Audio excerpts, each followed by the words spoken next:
We are Two Guys Playing Zelda, and you can follow us on Twitter at Two Guys Play Zelda or email us at twoguysPlayingZelda@gmail.com.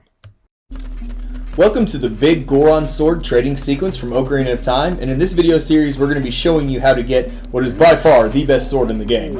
Yes, it's kind of an extensive trade sequence, really. I mean, we've had other trade sequences in other games, but this one is by far like, I mean, it'll be like, what, 20 minutes? Something like that. So, I mean, it just takes a lot longer kind of than the other ones. It does. Thankfully, though, you can knock out the entire thing kind of in one sitting, like all at once. You don't have to. I mean, you can get a lot of these items kind of whenever you want. Did you ever do this in one setting? No, because I know I didn't. I don't even know if I got the Big Goron Sword the first time I played this game. I'm pretty sure I did. I'm not sure I did either. Because I got through like 5 items, and I was like, screw this, I'm not running this thing all the way over to the other side of Hyrule. It's kind of a nice throwback, though, to like the original Legend of Zelda had a trading sequence. Link's Awakening had a trading sequence. I'm sorry, yeah, but I'm not sure if A Link to the Past. I don't think Link to the Past had one. Yeah. So what was the original Zelda one? I don't even remember. You trade for like the bait and all. Oh, okay, I got you. But we usually don't commentate videos like this, but really the reason that I wanted to commentate this one is because it takes you all over Hyrule. It takes really you to almost every single place in the game. So it's kind of just a good montage, really, of Ocarina of Time. It really is. You get to see the entire world. Plus, I think it is worth it to get the sword. Oh, definitely. And you can't get this sword until after the Fire Temple because you have to get the hammer to hit those rocks. That's right. And that fairy, you talk to fairy, something happens. I just know you can't do it until after the Fire Temple. And as you see us here in our fire tunic right here, it's a great idea to get it before the Water Temple too, because it makes the mini boss in the Water Temple so much easier. Oh yeah, because you can't use the Master Sword against the mini boss. Very difficult in the Water Temple. Yeah, so that's definitely a good point there. Yeah, and we start out here in Goron Village, and you have to have 200 rupees first of all to even start out, and that a-hole of a Goron gives you a sword, and it breaks within like what, 5 swings? It's like 10 swings and it breaks. Yeah. And not very useful. What a ripoff! Yeah, you think, hey, I'm done with the training sequence. How mad were you the first time you got that sword? Oh my gosh, 200 rupees, which was quite a hefty fee at that time because I think we can only carry maybe 600. I forget what the max is on this game. I mean, we're down to 40 now. Yeah, so I mean, just a ripoff. And we do apologize right now for the music. We're going to see us accelerate all the way across the land. We fast forward to the parts that, nobody wants to watch us go all the way across Hyrule. No. But it is pretty cool. Once you get the broken sword, though, you're going to come to this girl who, I guess, Kuko girl, whatever. We're just going to give them names as we go along, apparently. And she's going to give you an egg to hatch because apparently you're good with Kukos. Yeah. We already ran up our Kukos earlier in the game to get a bottle, so I guess she remembers us for that. I forgot about that. We did. I think she's got a crush on us, to be honest with you, but she may. Hey, she's kind of cute. I don't know. And here's the question, though: would we get this step if we didn't round up her Kukos earlier? I think you would, because it's part of the trade sequence. So I would think the first part of buying the Goron Sword would initiate this part. I would hope so. But maybe it doesn't. I don't know. It's a good question, actually. Because she does mention, hey, you were good with Kukos, and that's a very good point. She clearly didn't see us stabbing the one with the sword at the end. Yeah. But once you get the egg, though, you're just going to play the Sun Song, what, 2 or 3 times? Yeah, 2 times, because you got to go to the next day. That's right. For the chicken to hatch, whatever. And then we use that to go wake up Talon, which seems to always be sleeping in this game. He is lazy. Have you ever? I mean, he might be the laziest farmer of all time. Yeah. There's no way his milk business is a good business. No, it can't be. Well, I guess that's why he hired the other guy at the farm, but he ended up being an evil person. Yeah. What's his name? I forgot his name. I can't remember his name. Oh well. Not a good hire. Ranch. That's all I know. Not a good business market. No, not at all. But we will go wake him up, and I forget what he gives us though. Well, this is not even his house. He's just like sleeping in a random house. He is kind of a bum. And not to mention he's sleeping like backwards. Oh my god. Yeah, he's different. Yeah. He's different. But he's happy that you woke him up, I guess. Yeah. And then it gets into like the fact that you saved Malin, you saved Epona earlier. Again, makes you wonder, would that have worked if you wouldn't have? I think it's, like I said, I think it's part of the whole trading sequence thing. I think you gotta do certain things to trigger the other parts. I wouldn't think you had to do. Man, if you had to do all this crap beforehand, and then you get like halfway through, and then you have to do something else to trigger something else, oh my lord. I would give up on the trading sequence. There's already enough steps as it is. Oh, there are. But apparently that makes the Kuko happy, waking people up. Yeah. What an idiot bird. It's not a rooster. It's a cuckoo. Like, just technically a chicken. Well, here's your reward though. You get another cuckoo. Well, chickens don't even make those sound. Well, I guess it's a cuckoo. Yeah. Was it like a hybrid of a rooster and a chicken or something? Zelda logic. Yeah, true. I don't know the farming rules. Chickens. What's that called? Rooster, but what? No, not crow. Is it crow? Yeah. No, the crow's the blackbirds. Well, no, but what's it when the rooster makes a noise? Yeah, it crows. Okay, so I was right. I was right. Okay.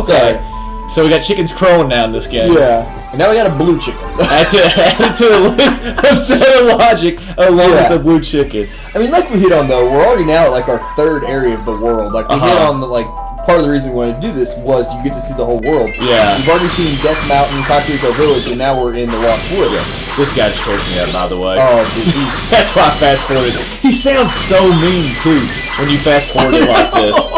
Nice move there, finally, to get through there. After about 5 or 6 times, you got to get it right eventually. He definitely got you good a time or two there, but that will happen. Yeah, and what I'm doing right here, I'm just trying to get out of the Lost Woods, actually. I ended up going the right way 3 or 4 times, which is what happens in the Lost Woods when you're trying to get out of there. I know, right? It's just easier to start from the beginning and just go left, basically. Yeah, and that'll take you to this... The guy looks like a crack addict. He does. He does look like a crack addict. I mean, he's like pale. He's even shaking. Look at him. I mean, I don't understand this character at all. But he's apparently excited to see the blue cuckoo, Kujiro, whatever its name is that he just said.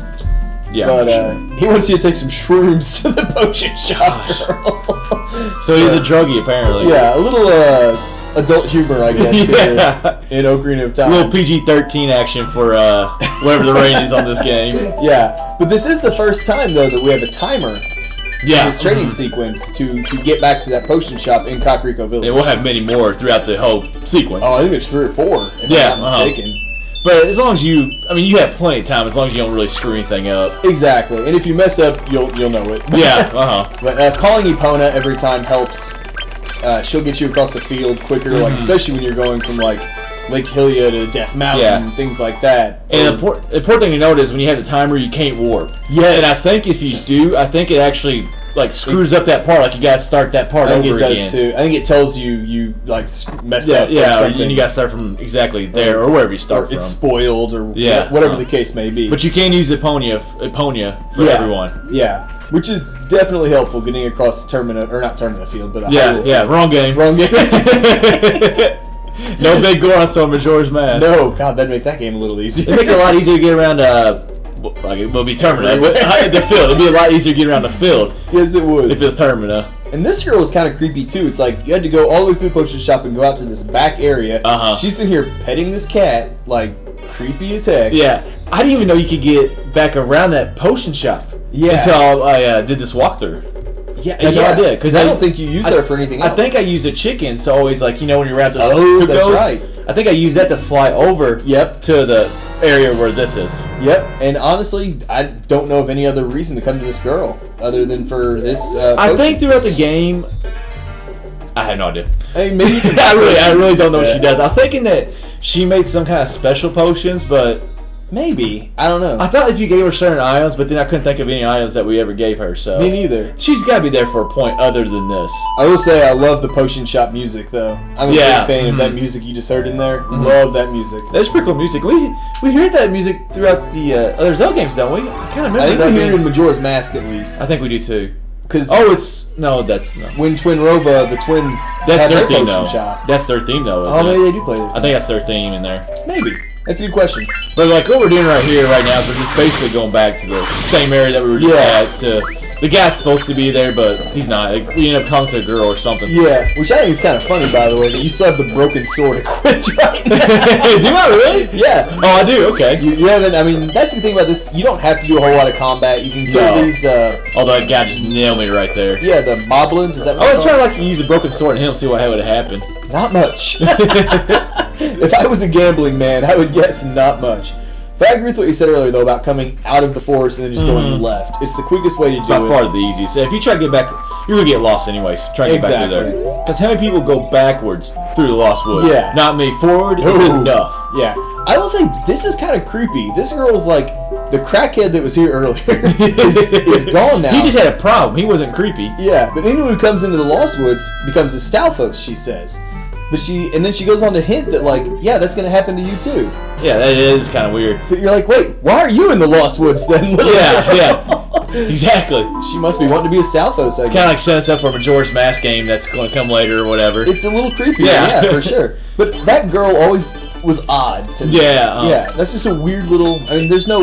And we eventually meet her in Kokiri Forest. Yes, we do. Yeah, the very beginning part. I think she's in that part, isn't she? Yeah, she's one of the kids in the forest. Yeah, but it's weird to have a character like that just and tell you those kind of things. It never goes anywhere, of course. No. I mean, you never turn into a Stalfos, obviously, but it's kind of creepy. And kind of going with our point, like, I mean, we're going all the way from the forest here to all the way to the desert, so it takes us all the way across the map here. It is cool. I mean, we've now seen Death Mountain, Kakariko, we've seen the forest, and like I said, Gerudo Valley.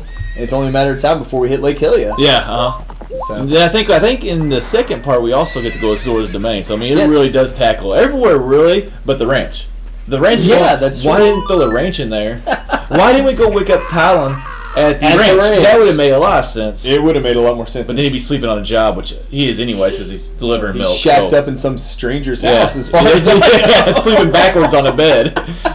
Must like putting his feet on the wall or something like that. I don't know. I don't know either. It's a little weird either way, but this does wrap up part 1 of the Big Goron Sword trading sequence.